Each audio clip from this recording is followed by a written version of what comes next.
আসসালামু আলাইকুম। কেমন আছেন সবাই?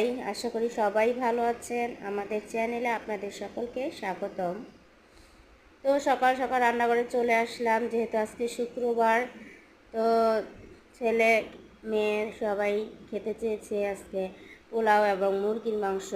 তো সেজন্য পোলাও আর মুরগির মাংস রান্না করার জন্য এসে পড়লাম। প্রথমে কি রান্না করছি তা তোমাদেরকে দেখাচ্ছি। তো প্রথমেই মুরগির মাংস রান্না করব, তার জন্য কড়াইতে তেল গরম করে তাতে পেঁয়াজ কুচি ভালোভাবে ভেজে নিয়ে তাতে সব মশলাগুলোকে আমি আগেই পানি দিয়ে মেখে রেখেছিলাম, সেই মশলাগুলোকে ঢেলে দিলাম। ভালোভাবে মশলাগুলো কষিয়ে আসার পর তাতে মাংসগুলো ঢেলে দিলাম। মাংসগুলো ভালোভাবে নেড়ে চেড়ে নিচ্ছি। মাংসগুলো ভালোভাবে নেড়েচেড়ে নেওয়ার পর, ভালোভাবে কষিয়ে নেওয়ার পর তাতে ভেজে রাখা আলুগুলো দিয়ে দিলাম। তারপর মাংস এবং ভেজে রাখা আলুগুলো ভালোভাবে নেড়ে চেড়ে নিব। তারপর পরিমাণ মতো পানি দিয়ে দিলাম। পানিটা ফুটে আসার পর কাঁচামরিচগুলো ছড়িয়ে দিলাম।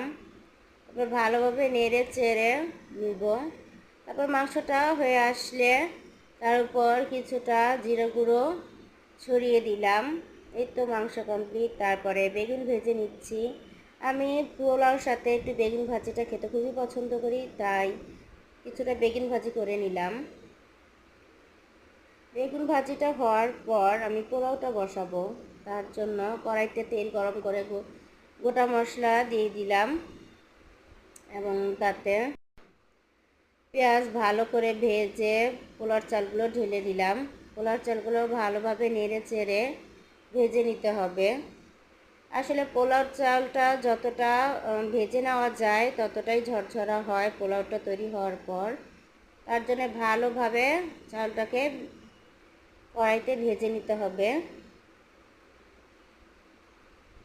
পোলার চালটা ভালোভাবে ভেজে নেওয়ার পর তাতে পরিমাণ মতো পানি দিয়ে দিলাম। পানিটা দেওয়ার পর পোলাওগুলো ভালোভাবে নেড়ে চেড়ে নিলাম।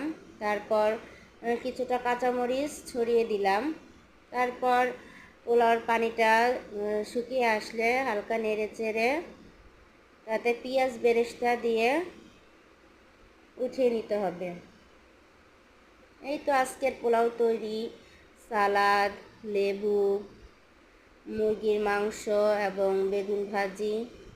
তো আজকে ভিডিওটা ভালো লাগলে আপনারা অবশ্যই লাইক